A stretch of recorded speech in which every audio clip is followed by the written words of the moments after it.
سيد الأنبياء والمرسلين ومن تبعهم بإحسان إلى يوم الدين.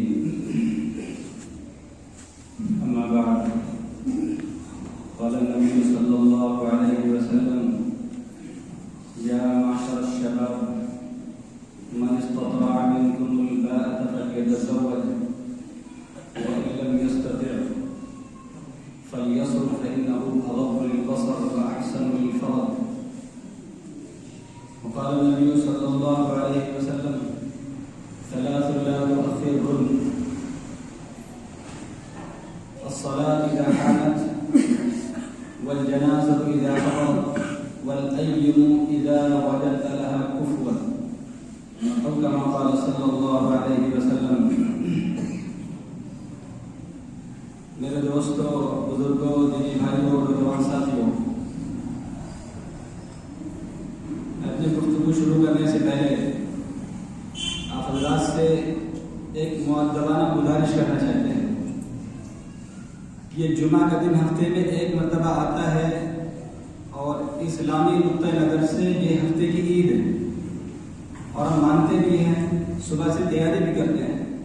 تو برائے کرم، برائے مہربانی مسجد میں تھوڑا سا پہلے آنے کی کوشش کریں، کیونکہ اذان کے بعد آپ گھر میں بھی کچھ نہیں کریں گے. ایک ہماری روحانی اور ایمانی فطرت، ہمارا ایمان اس بات کی تقاضا ہی نہیں، قبول ہی نہیں کرتا کہ ہم کوئی دنیا داری کا کام کریں. ہاں، ہمارا نفس اس پر غالب ہے کہ ہم مسجد میں جانے کے بجائے درمیان میں اپنے اوقات کو ضائع کریں. دوسری بات، اگر تھوڑا سا دیر ہو رہی ہے تو بیان شروع ہوتے وقت برائے کرم آپ سنت نہ پڑھیں، بعد میں وقت ملتا ہے اس میں پڑھیں، یا بالکل سامنے سے ہٹ کے تھوڑا دائیں بائیں ہو جائے، کوئی حرج نہیں. بات کو سمجھ میں آ رہی ہے؟ معقول ہے. پہلے سنت پڑھنے ظاہر نصیب خوشی کی بات ہے. جو فہرست بنتی ہے ہمارا نام پہلے آ جائے گا. تھوڑا سا دیر میں آتے ہیں تو بعد میں سنت کے وقت ملتا ہے. پھر بھی طبیعت نہیں مانتے، تھوڑا سا دائیں بائیں ہو کے آپ سنت ادا کر لیں. مسجد ہے، کسی کو روکا نہیں جا سکتا، لیکن ایک اصول ہے. اللہ کا شکر ہے، شہر میں آپ دیکھیں گے تو 100% لوگ عمل کرتے ہیں. ایک نظام بنا دیا گیا، لوگ اسی طرح سے آتے رہے، سنت پڑھتے رہے. جب بیان شروع ہوا یا وقت ختم ہو گیا، بعد میں پڑھ لیتے ہیں. اور بعد والوں سے گزارش یہ ہے جو سنت پڑھتے ہیں تو سنت میں جو نمازوں کے ایک ترتیب ہے، توازن لاتے رہتے ہیں. یعنی جو اوسط وقت ہے تو اتنے وقت میں سنت پوری کرنی ہے، خطبہ شروع ہونے سے پہلے اچھی کا توازن ہونا. اللہ عمل کی توفیق عطا فرمائے. گزشتہ جمعہ نکاح کے تعلق سے جو آیات قرآن کریم کی تھی، جس کا انتخاب حضور پاک صلی اللہ علیہ وسلم نے فرمایا تھا، اس کا کچھ ہلکا سا عنوان اور اس انتخاب کی زینت اور خوبصورتی اور اس کا کچھ مفہوم ذکر کیا گیا تھا. پھر ضرورت یہ محسوس ہوئی کہ نکاح کے تعلق سے ساری ضروری باتیں ہمارے درمیان میں آ جائیں. بہت ساری خرابیاں ہمارے معاشرے میں پائی جاتی ہیں. بدعنوانی، عدم توازن جس کو کہتے ہیں، کسی چیز میں زیادتی ہو رہی ہے، کسی چیز میں سستی ہو رہی ہے. یہ ساری چیزیں سامنے آ جائیں اور اگر کسی بیان کو سن کر کے کہنے والا ہے، سننے والا کوئی بھی ایک کمر پہ کھڑا ہو جائے تو محنت وصول ہو گئی، سب آ جائے تو خوشی کی بات. یا کم سے کم معلومات میں تو ضرور آ جائے گا. معلومات میں جو چیز آتی ہے، کب انسان میں بیداری آ جائے گی اور عمل کے لیے متوجہ ہو جائے گا، یہ اللہ کی مرضی.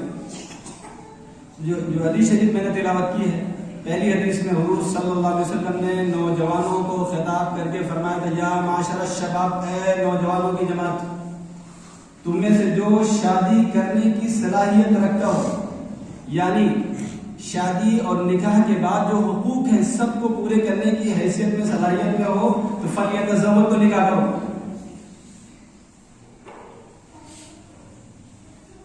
اور اس کے آگے پھر کیا فرمایا کہ اگر ایسی کوئی صورتحال نہیں ہے، آپ نکاح نہیں کر سکتے، آمدنی نہیں ہے، کمائی نہیں ہے، یا گھر نہیں ہے، مکان نہیں ہے، آمدنی اتنی کم ہے کہ اپنا خرچہ مشکل سے پورا ہو رہا، جو بھی شرائط ہیں وہ سب آپ کو معلوم ہے، معلوم ہو جائے گی یا معلوم کریں. ان میں سے کوئی دقت آ رہی ہے تو اس کا راستہ بھی حضور پاک صلی اللہ علیہ وسلم نے بیان فرما دیا ہے: وَإِن لَّمْ يَسْتَطِعْ فَلْيَصُمْ. اور اگر ایسی کوئی دقت آ رہی ہے اور خطرہ ہے کہ خدا نخواستہ کوئی گناہ ہو جائے، گناہ بھی چھوٹے بڑے ہوتے ہیں، اور کوئی بھی گناہ جو ہے حدیث شریف میں آتا ہے کسی کو چھوٹا مت سمجھو، چنگاری آگ ہے، وہ چھوٹے سے بڑے بن جائے گی. گناہ کو اگر آپ نے حقیر سمجھا وہی صغیرہ و کبیرہ بن جائے گا.